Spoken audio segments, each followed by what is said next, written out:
We're live, and we're live. Good afternoon. You know where that comes from, don't you? Good afternoon, everyone. Welcome to our regular hospital board meeting for Wednesday, December 14th, 2022. I shouldn't have to look down. It's my mother's birthday today. Before we begin, I'd like to recognize this meeting is taking place on the traditional unceded territories of the Coast Salish people and the Nuu-chah-nulth people that we serve out in the western regions as well.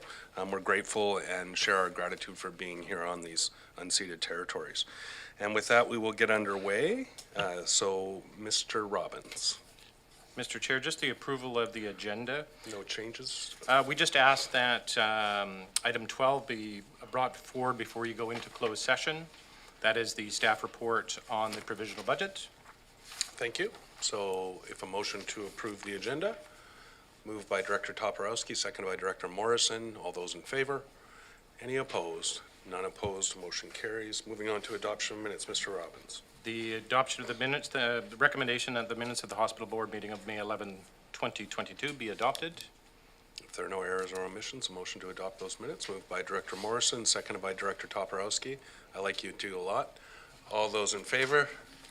Any opposed? None opposed. Motion carries. Easiest two to see and quickest with the hands. Get used to being there forever. Moving on. Any business arising, Mr. No business arising from the minutes. And any public input today? There is no one registered online or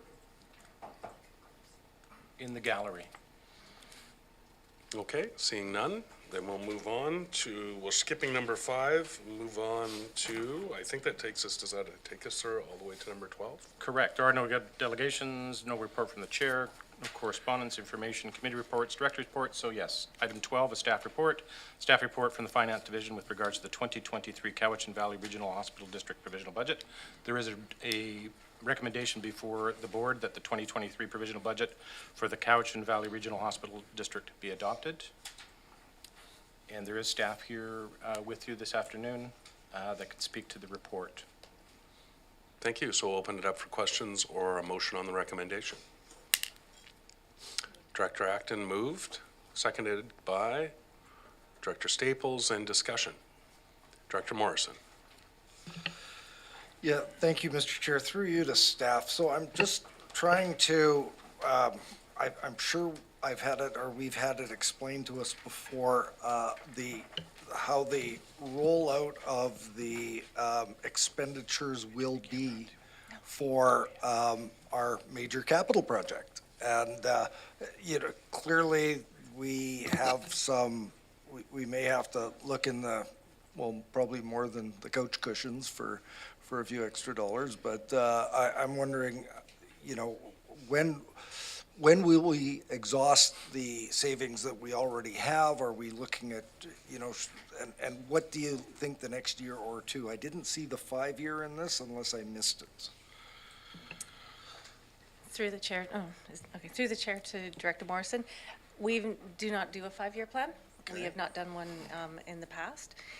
And what we have on here is the 65,000, or 65 million, sorry, is going to exhaust our reserves of what we've saved up since, I think it was 2010, we started putting money away towards the new hospital. Follow up?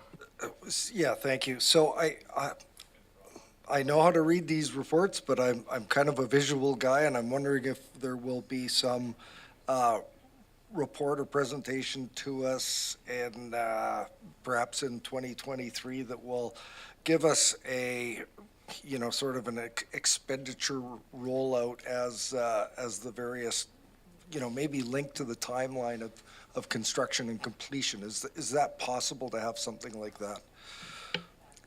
Through the chair to Director Morrison, this is a provisional budget that we're statutory required to do. There'll be another one coming in the new year, which will probably have more information that we can provide at that time. But we haven't done a timeline. I did not have that information at the time that I did this budget.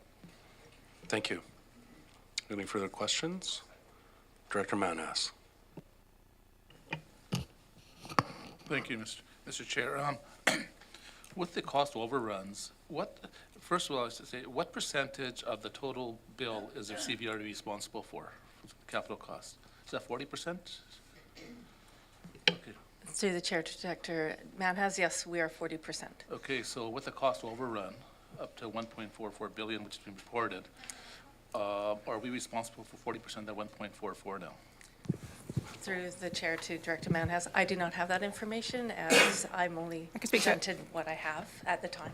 I can speak to it. Okay, I have hands going up everywhere, and they're not at this table, so I- appropriately, I'll go through to. I apologize.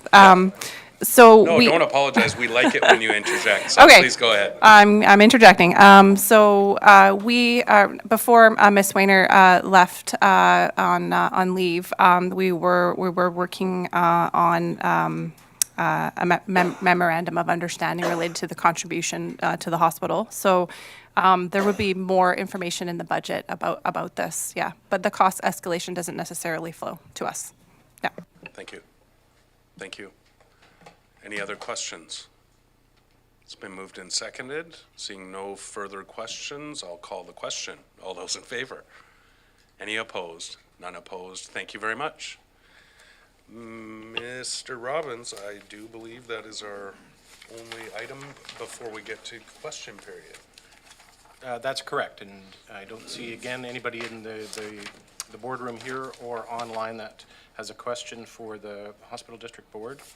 And so you can go back to item 5 and a motion to close this session. Yeah, in section 92B, intergovernmental relations, a motion to go into closed session, moved by Director Morrison, seconded by Director Istash. Did I get it right, Chris? Yes. All those in favor? Any opposed? None opposed. We are closed. We'll just, if we can remain in our seats, I do believe, do we need to change the meeting, Mr. Robbins? Correct. So quickly log out of WebEx and into the next one, please.